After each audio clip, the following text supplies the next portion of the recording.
lingkod sa bawat Pilipino at magbibigay ng tamang impormasyon para sa tahimik at maayos na Pilipinas. Police News Network, alagad ng batas, tagapagtaguyod ng balitang pulis, sandigan ng mamamayan, patnubay ng katotohanan. La Campo Crame, maghahatid ng pinakahuling kaganapan at nagbabagang balita. Ito ang PNN Police News Network. At ngayon, ang inyong mga tagapagbalita. Magandang araw, bagong Pilipinas. Kami po ang inyong alagad ng batas, tagataguyod ng balitang pulis. Ako po si Patrolman Joshua Jimenez. At Patrolwoman Janina Aguas mula sa Manila Police District. Maghahatid sa inyo ng tamang balita, kwento ng pulis at serbisyo para sa mamamayan. At ito ang PNP News Online. Ang pangunahing balita ng Police News Network. Alagad ng batas, tagataguyod ng balitang pulis.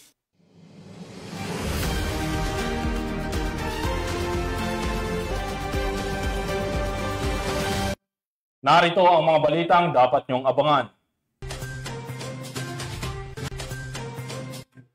Halos 4 na milyong pisong halaga ng ilegal na droga nasa kote sa Calawag, Quezon. Binata arestado sa kasong statutory rape sa Basista, Pangasinan. At 3 regional most wanted person sa rehiyong Bicol, hawak na ng mga kapulisan.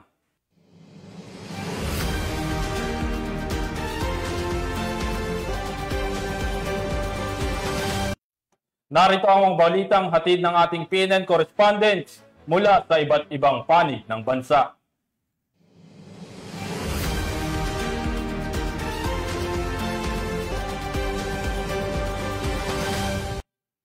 Simulan natin ang balita mula sa bahagi ng Luzon.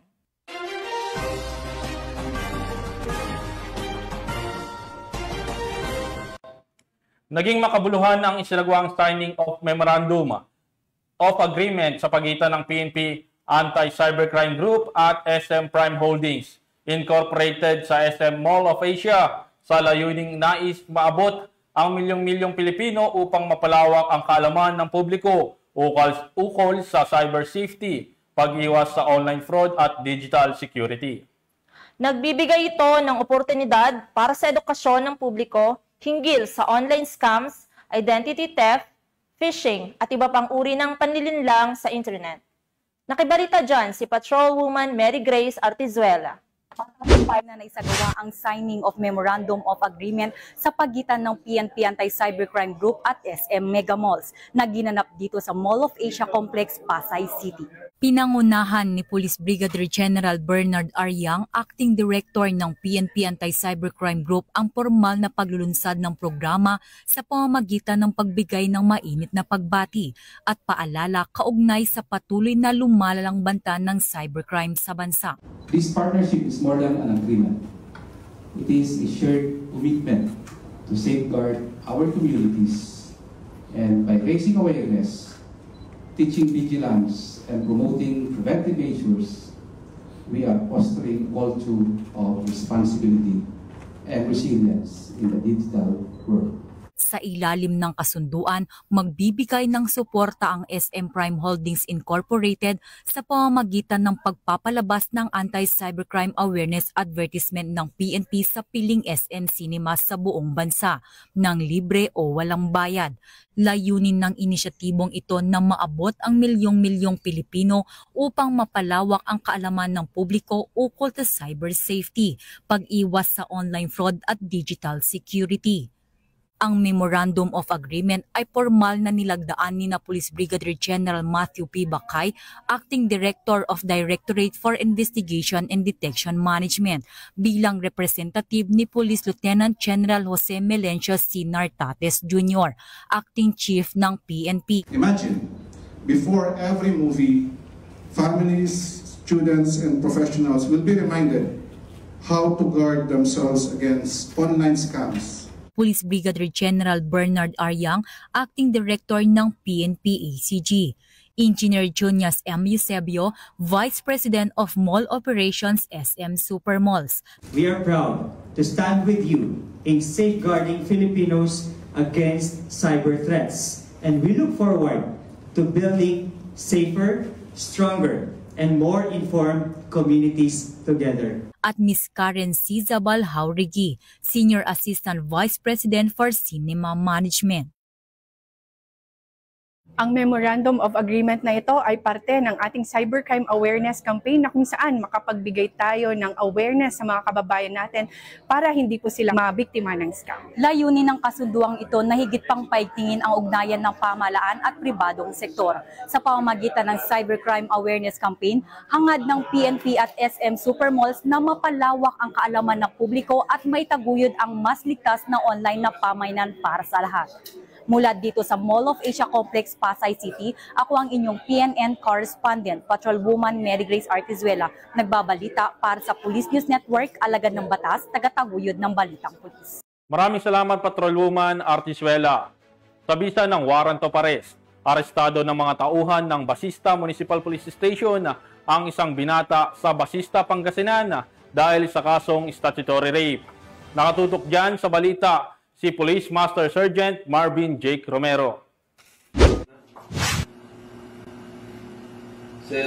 Arestado ng mga tauhan ng Basista Municipal Police Station ang isang binata na kinilalang sa alias na Mac, residente ng Barangay Poblasyong Basista, Pangasinan. Ang suspect ay 19 taong gulang, high school graduate at kasalukuyang walang trabaho, ay inaresto sa nabanggit na lugar. Ang pag-aresto ay sinagawa sa bisa ng warrant of arrest kaugnay sa kasong statutory rape sa ilalim ng criminal case number SCC-13976 na walang nirekomendang piyansa. Matapos ang operasyon, isinalalim ang suspect sa medical na pagsusuri sa Bayambang District Hospital bago dinala sa himpilan ng pulisya para sa dokumentasyon na kakulang turnover sa korte. Mula dito sa Ilocos Region, ako ang iyong PNN correspondent, Police Master Sergeant Marvin Jake Romero, alagad ng batas, tagataguyod ng balitang pulis. Maraming salamat, Police Master Sergeant Romero. Napasakamay na ng mga kapulisan ang isang lalaki na tinaguriang Top 7 Regional Most Wanted Person sa gitnang Luzon na may kasong statutory rape sa Barangay Santo Rosario, Minalen, Pampanga. Alamin ang buong report mula kay Patrolwoman Jilly Advincula Peña. May warrant na binaba ng Trans 45 na pirmado ni Judge Alexander Malig.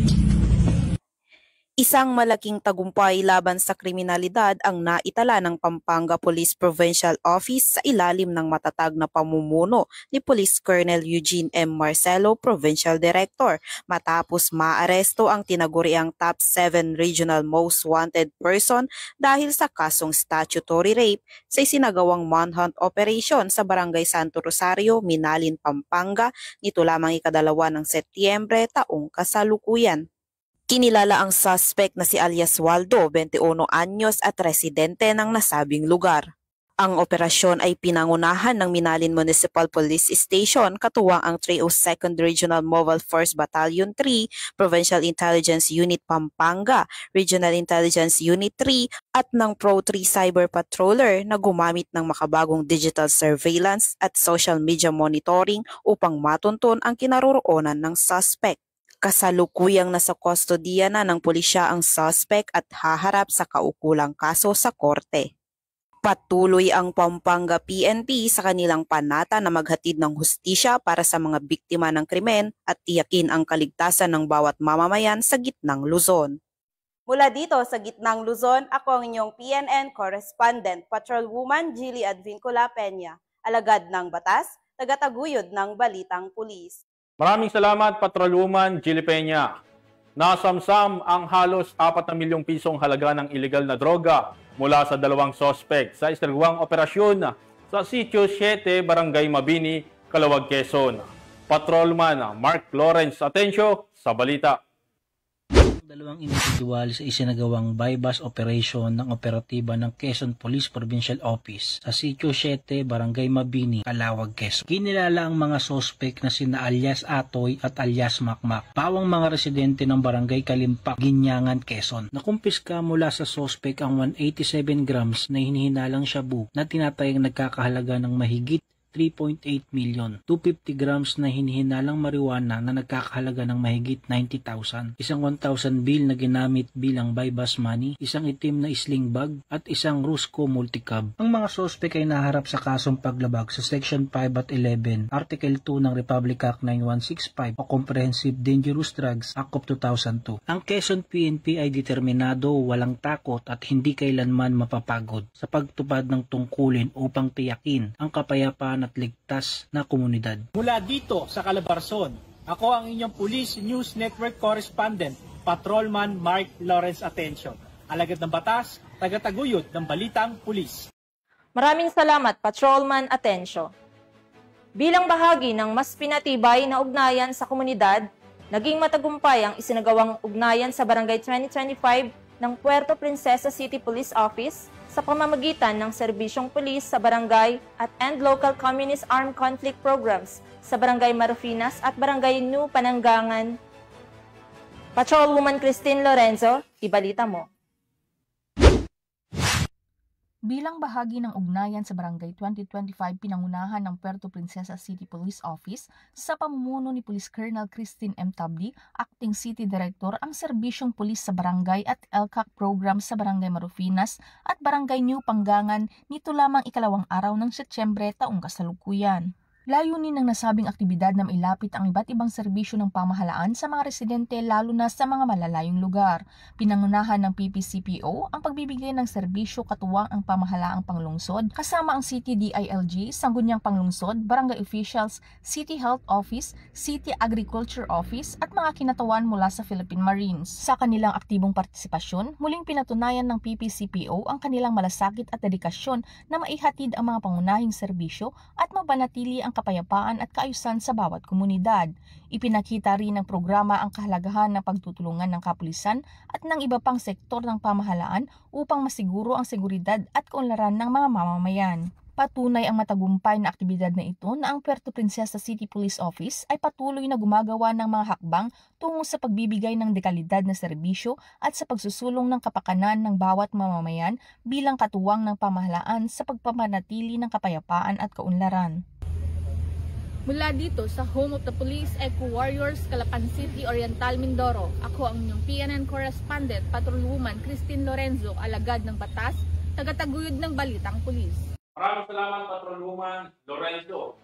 Nasa kote ang mahigit 100,000 piso halaga ng shabu mula sa dalawang individual matapos ang isang bypass operation ng mga otoridad sa Quirino Avenue, Barangay 706, Malate, Manila.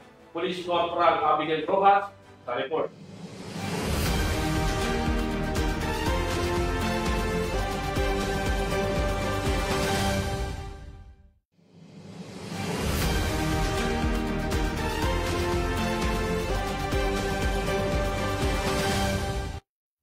Samantala, nasa kote ang mahigit 100,000 pisong halaga ng shabu mula sa dalawang individual matapos ang ikinasang bypass operation ng mga otoridad sa Quirino Avenue, Barangay 706, Malate, Manila. Police Corporal Abigail Rojas sa report. Arestado ang dalawang individual ng mga operatiba ng Malate Police Station 9 sa ikinasang anti-illegal drug buy-bust operation sa kahabaan ng Quirino Avenue, Barangay 706, Malate, Manila. Kinilala ng Malate Police ang mga suspect na sina alias Paulo, 37 anyos, residente ng San Andres Bukid, Maynila, at alias Zaret, 40 anyos, na residente naman ng Santa Ana, Maynila. Nasamsa mula sa mga suspect ang buy-bust money at ang humigit kumulang 25 gramo ng hinihinalang shabu na may standard drug price na 170,000 pesos. Kasalukuyang nasa kustodya ngayon ng Malate Police Station ang mga dadakip na suspect at nahaharap sa kasong paglabag sa Sections 5 at 11, Article 2 ng RA 9165 o Comprehensive Dangerous Drugs Act of 2002. Mula dito sa Metro Manila, ako po ang inyong PNN correspondent, Police Corporal Abigail Rojas, alagad ng batas, tagataguyod ng Balitang Pulis. Maraming salamat, Corporal Rojas. Hawak na ng mga kapulisan ang 3 sa mga regional most wanted person ng rehiyong Bicol sa isinagawang magkakahiwalay na operasyon. Ang buong detalye ng report mula kay Patrolwoman Vanessa Sol. Sa most wanted person sa rehiyon ang naaresto sa magkahiwalay na operasyon ng pulisya na isinagawa ng PNP Bicol at ng Criminal Investigation and Detention Group or CIDG dito lamang buwan ng Setyembre taong kasalukuyan. Sa Tabaco City, inaresto ng mga operatiba ang ika-6 na most wanted person sa rehiyon na kinilala sa alias Mel. Naharap siya sa kasong paglabag sa Section 5 Article 2 ng Republic Act 9165 na walang inirekomendang piyansa at paglabag sa Section 11 Article 2 ng parehong batas na may piyansang 200,000 pesos. Kasunod nito, inaresto rin ng mga operatiba ng pulisya sa parehong lungsod ang ika-7 most wanted na individual na kinilalang si alias Andy. Siya ay kinasuhan ng paglabag sa Section 5 Article 2 ng Republic Act 9165 na walang inirekomendang piyansa at paglabag sa Section 11 Article 2 ng Republic Act 9165 na may piyansang itinakda na 200,000 pesos. Samantala, sa Kamaligan, Camarines Sur, nasa kote ng pulisya ang ika-9 na most wanted person sa rehiyon na kinilala bilang alias Lon. Naharap siya sa kasong paglabag sa Section 10 Republic Act 7610 o ang Special Protection of Children Against Child Abuse, Exploitation and Discrimination Act na may piyansang 80,000 pesos. Pinuri ni Police Brigadier General Nestor C. Babagay Jr., Regional Director ng Police Regional Office 5, ang mga operating team para sa kanilang matagumpay na operasyon at binigyang diin ang pangako ng pulisya na tugisin ng mga wanted na kriminal sa rehiyon. Mula dito sa Legazpi City, Albay, ako ang inyong PNN correspondent, Patrolwoman Vanessa Sol, alagad ng batas, tagataguyod ng Balitang Pulis. Maraming salamat, Patrolwoman Vanessa Sol. Agarang nagsagawa ang Taboc City PNP ng Search, Rescue and Retrieval Operation sa isang bahay na natabunan matapos magkaroon ng pagguho ng lupa dahil sa landslide na dulot ng sunod-sunod na pag-ulan sa Brookside, Purok 6, Bulanao, Taboc City, Kalinga. Patrolman Rafin Jude Suwaya sa report. Agarang nagsagawa ang kapulisan ng Taboc City, Kalinga ng Search, Rescue at Retrieval matapos gumuho ang lupa na dulot ng tuloy-tuloy na pagbuhos ng ulan at matabunan ng isang bahay sa Brookside, Purok 6, Bulanao, Taboc City, Kalinga nito lamang Setyembre at 3 taong kasalukuyan. Napag-alamang nakalabas ng bahay ang ina kasama ang kanyang nakababatang anak, ngunit naiwan sa loob ang nakatatandang anak na lalaking 17 taong gulang nang mangyari ang insidente. Wala namang pinalagpas na oras ang mga kapulisan at mga residente sa paghahanap at paghukay kasabay ng pagbabantay sa paligid ng gumuhong lupa hanggang sa nakita nila ang biktima at dinala sa pinakamalapit na pagamutan, ngunit sa kasamaang palad ay binawian ito ng buhay. Sa kabila ng trahedya na ito ay pinamalas pa rin ng Kalinga PNP ang kanilang agarang tugon at matibay na koordinasyon sa pagbibigay ng agarang tulong sa panahon ng mga emergency. Mula dito sa Camp Dangwala, Trinidad, Benguet, ako po ang inyong PNN correspondent, Patrolman Rafin Jude Suwaya, alagad ng batas, tagataguyod ng Balitang Pulis. Maraming salamat, Patrolman Suwaya. Tunghayan naman natin ang mga balita mula sa Visayas.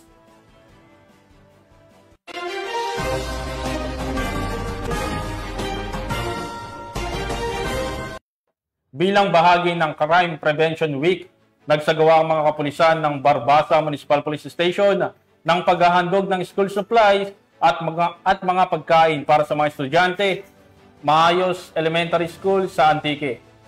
Ipinapakita ng aktibidad na ito ang pagsusumikap ng kapulisan na mapalapit sa mga mamamayan, lalo na sa mga kabataan, sa pamamagitan ng mga makataong serbisyo. Nakatutok dyan si Patrolwoman Julibel Alvior. Pagbubukas ng linggo ng National Crime Prevention Week na may temang pinalakas ng pamahalang lokal para sa ligtas na pamayanan, pagpapatibay ng mga programa sa pag-iwas sa krimen sa ilalim ng Community and Service-Oriented Policing, muling nagbigay ng kulay at sigla ang mga tauhan ng Barbasa Municipal Police Station sa mga mag-aaral ng Maayos Elementary School sa Barangay Mablad, Barbasa, Antique sa pamamagitan ng kanilang ika-4 na League of School Supplies Distribution at Feeding Activity Nito lamang ikadalawa ng Setyembre taong kasalukuyan. Umabot sa 115 mag-aaral mula sa kindergarten hanggang grade 6 na nagmula pa sa Aplad Barangays ng Marigne, Langkaad, Mablad, Mayos at Bigaa ang nakatanggap ng kumpletong school supply packs na higit pang nagpalakas ng kanilang kahandaan at kumpiyansa para sa darating na taon ng pag-aaral. Naging mas masayang araw sa pamamagitan ng mga palaro gaya ng Kalamansi Relay at Blindfolded Banana Eating Contest. Kasunod nito pinagsaluhan, mainit at chicken sopas at pandesal. Nagbigay rin ng maikling talakayan si Police Master Sergeant Cleofe Mendoza, Women's and Children's Protection Desk PNCO, ukol sa bullying, good touch and bad touch, anti-rape campaign, anti-illegal drugs at sexual abuse. Nagbigay rin ng maikling talakayan si Police Master Sergeant Cleofe Mendoza, Women's and Children's Protection Desk PNCO, ukol sa bullying, good touch and bad touch, anti-rape campaign, anti-illegal drugs at sexual abuse. Naging posible ang makabuluhang pagtitipon dahil sa pagtutulungan ng Barbaza Municipal Police Station sa pamumuno ni Police Captain Alan S. Alagos, Officer in Charge, katuwang ang Municipal Advisory Group na pinangunahan ni Vice Chairman Mitch Arnaiz Jr. at ang SK Municipal Federation President na si Honorable Steve Ivan Palacios. Nagpaabot din ng malaking suporta ang mga sponsor na sina Miss Evelyn Buchem ng USA at Miss Julie Jane Libres ng Boracay. Kabilang sa mga nakiisa sa programang mga magulang, guro, punong barangay Benji Espargosa at barangay Kagawad Jushan Osorio na isa ring mag-member na taus-pusong nagpahayag ng pasasalamat at sa walang sawang pagtulong at suporta para sa mga kabataan ng Barbaza. Tunay na ipinakita ng naturang aktibidad na ang pagdiriwang ng National Crime Prevention Week ay hindi lamang nakatuon sa kaalaman at kaligtasan, kundi nagiging daan din sa pagbibigay ng tiwala, lakas ng loob at pag-asa sa komunidad, isang malinaw na pagsasabuhay sa diwa ng Community and Service-Oriented Policy at mga layunin ng National Crime Prevention Week.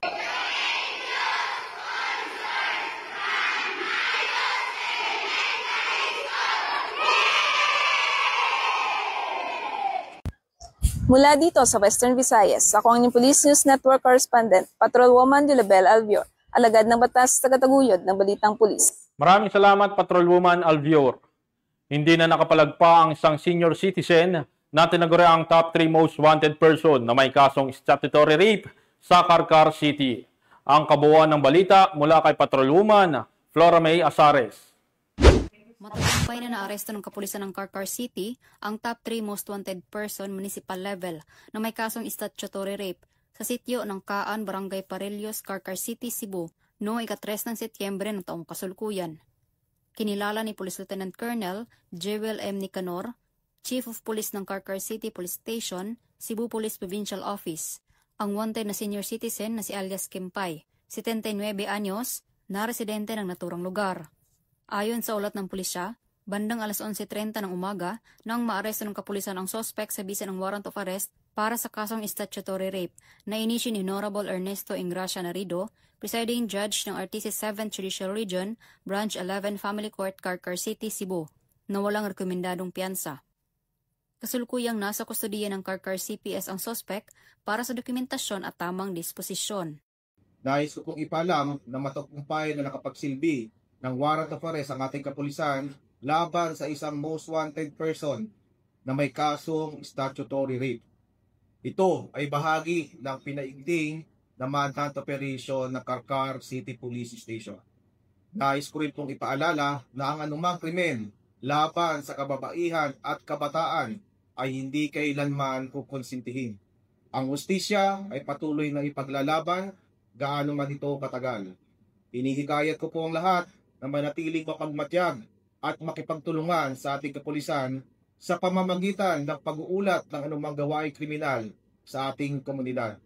Sama-sama nating panatilihin ang ligtas at mapayapang syudad ng Carcar para sa ating mga pamilya. Mula dito sa Central Visayas, ako ang inyong Police News Network Correspondent, Patrolwoman Flora May Azares. Alagad ng batas, tagataguyod ng Balitang Pulis. Maraming salamat, Patrolwoman Azares. Nasa kote ng mga otoridad ang isang street-level individual sa ikinasang anti-illegal drug operation sa San Isidro, Leyte.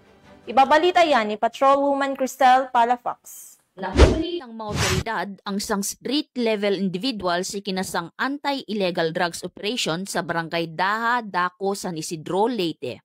Bandang alas 11:30 ng tanghali ng ikasang operasyon ng mga tauhan ng San Isidro Municipal Police Station, Station Drug Enforcement Unit sa koordinasyon sa Philippine Drug Enforcement Agency 8. Nakumpiska sa suspek ang 6 na pirasong heat-sealed dilaw na plastic na straw na naglalaman ng hininalang shabu na may tinatayang timbang na 4.56 na gramo na nagkakalaga ng 31,008 pesos, isang 500 peso bill na ginamit bilang buy-bust money at isang coin purse. Maharap ang suspek sa kasong paglabag sa Section 5 at 11 ng RA 9165 o Comprehensive Dangerous Drugs Act of 2002. Patuloy na pinaigting ng pambansang pulisya ang kanilang kampanya laban sa ilegal na droga at iba pang uri ng krimen upang matiyak ang kaligtasan at seguridad ng mamamayan tungo sa mas ligtas at drug-free na lipunan. Mula dito sa Eastern Visayas, ako ang inyong PNN correspondent, Patrolwoman Palafox, alagad ng batas, tagataguyod ng Balitang Pulis. Maraming salamat, Patrolwoman Palafox. Narito naman ang mga balita mula sa bahagi ng Mindanao.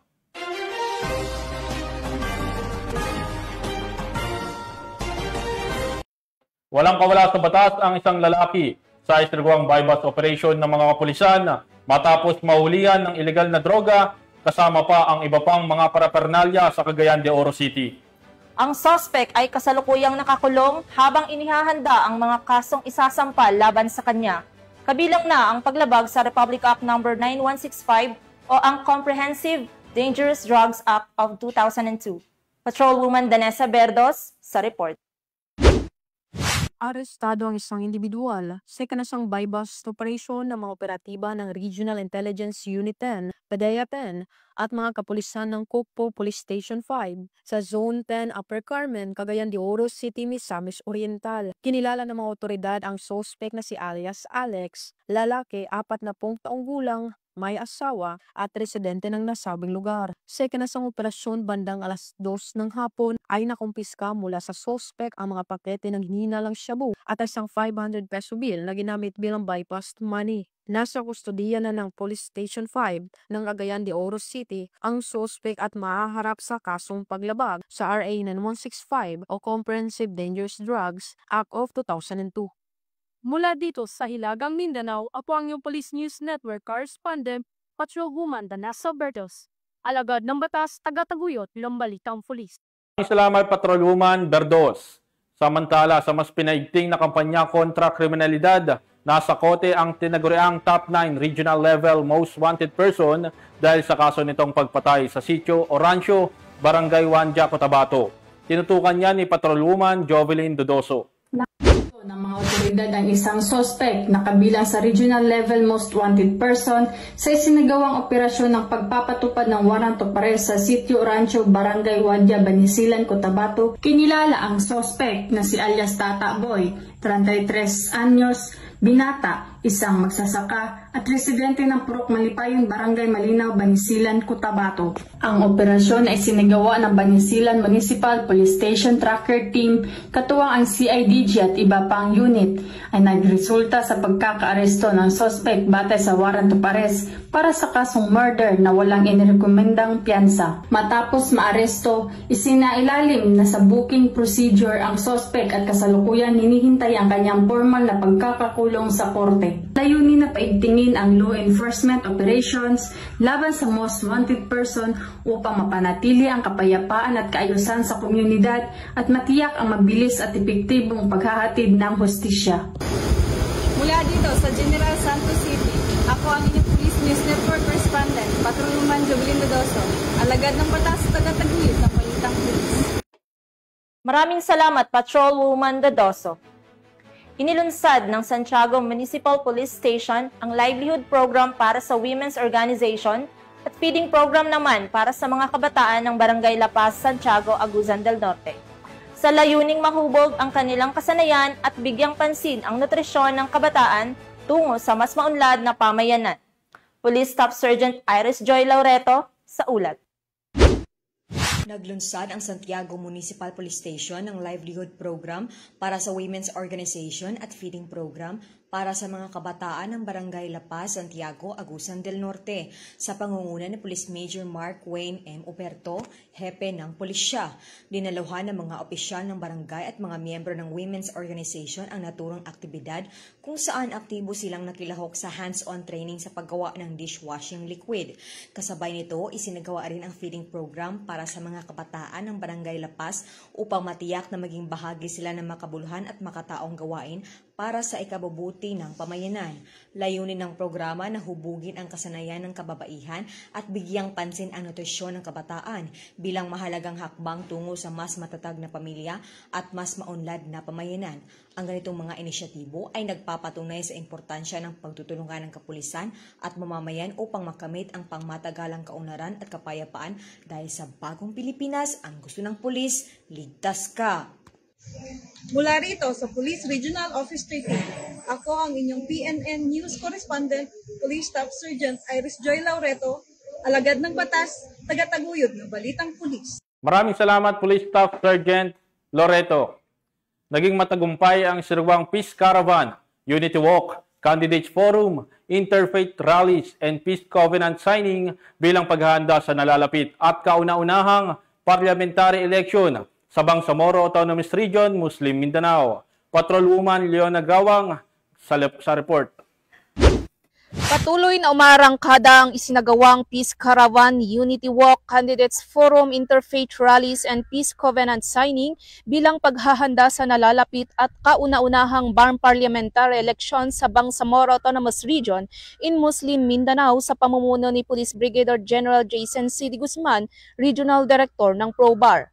Sa pamunguna ni Police Brigadier General D. Guzman, katuwang ang Armed Forces of the Philippines at sa aktibong suporta ni Attorney Ray F. Sumalipaw, Regional Election Director ng COMELEC BARM, nagkaroon na ng Peace Caravan, Unity Walk, Candidates Forum, Interfaith Rallies, and Peace Covenant Signing ang Maguindanao del Norte, Cotabato City, Lanao del Sur, Tawi-Tawi at Basilan na kung saan dinaluhan ito ng mga local government unit at mga tumatakbong kandidato para sa lokal na posisyon, mga leader ng komunidad at mga kinatawan mula sa iba't ibang sektor. Bahagi ng programa ang paglagda ng Peace Covenant kung saan nangako ang mga kandidato na magpapanatili ng kapayapaan, igagalang ang resulta ng eleksyon at iiwas sa paggamit ng karahasan upang nanakot laban sa kanilang mga kalaban sa politika. Nagkaisa ang bawat isa sa panawagang gawing inspirasyon ang halalan upang maitaguyod ang bagong Pilipinas, isang bansa kung saan namamayani ang kapayapaan, pagkakaisa at malinis na pamamahala. Samantala, patuloy pa rin ang isinasagawang paghahanda ng ProBar sa pamamagitan ng patuloy na checkpoints operation, red teaming operations, Joint Peace Security Control Center Coordinating Conference para sa usaping deployment plan for 2025 BPE with map illustration at threat assessments. Layon nitong maitaguyod ang mapayapa at maayos na halalan sa darating na eleksyon sa rehiyon. Mula rito sa rehiyon ng Bangsamoro, ako ang inyong Police News Network Correspondent, Patrolwoman Leonora Gawang, alagad ng batas, tagataguyod ng Balitang Pulis. Maraming salamat, Patrolwoman Gawang. Huli ng mga tauhan ng tagong PNP ang isang drug suspect na nahulihan ng hinihinalang shabu sa ikinasang operasyon sa Tagum City, Davao del Norte. Nakibalita dyan si Patrolwoman Junmarie Joy Rupin. Ang isang street-level individual matapos isinagawa ang buy-bust operation nito lamang Setyembre 2 taong kasalukuyan sa Hidyo Resources Corporation Plantation, Barangay Madaum, Tagum City, Davao del Norte. Ang operasyon ay isinagawa ng Tagum City Police Station, katuwang ang mga tauhan ng 1st Davao Norte Provincial Mobile Force Company at Philippine Drug Enforcement Agency. Kinilala ang suspek sa alias na Pudin, 24 anyos at residente ng Purok 9B, Barangay Beach Maco, Davao de Oro. Na-recover mula sa suspek ang hinihinalang shabu na may standard drug price na humigit kumulang 6,800 pesos at iba pang mga ebidensya. Kasalukuyang nasa kustudiya na ng nasabing istasyon ang suspek upang luman sa tamang disposisyon at maharap sa kasong paglabag sa Republic Act 9165 o Comprehensive Dangerous Drugs Act of 2002. Ang pagkakakumpiska ng ilegal na droga ay isang malaking tagumpay laban sa patuloy ng kampanya ng pamahalaan kontra sa ilegal na droga at patunay na mahigpit na nagpapatupad ng batas sa rehiyon. Patuloy ang investigasyon ng mga otoridad upang matukoy kung may iba pang sangkot sa ilegal na aktibidad ng naarestong sospek. Mula dito sa Police Regional Office 11, ako ang inyong PNN correspondent, Patrolwoman June Mary Joy Lupin, alagad ng batas, tagataguyod ng balitang pulis. Maraming salamat, Patrolwoman Rupit. At yan ang mga balitang nakalap ng ating PNN correspondents mula Luzon, Visayas at Mindanao. Sa ngalan po ng pamunuan ng Philippine National Police sa pangunguna ni Acting Chief PNP, Police Lieutenant General Jose Melencio Nartates Jr. at sa pamumuno ni President Ferdinand Bongbong Marcos Jr., kami ay maglilingkod sa bawat Pilipino at magbibigay ng tama at balanseng balita. Dahil dito sa bagong Pilipinas, ang gusto ng pulis, ligtas ka. Mula rito sa tanggapan ng tagapag-ugnay ng Pambansang Pulisya, ako ang inyong alagad ng batas, tagataguyod ng Balitang Pulis. Ako po si Patrolman Joshua Jimenez. At Patrolwoman Janina Aguas mula sa Manila Police District. Maghahatid sa inyo ng tamang balita, kwento ng pulis at serbisyo para sa mamamayan. At ito ang PNP News Online. Ang pangunahing balita ng Police News Network.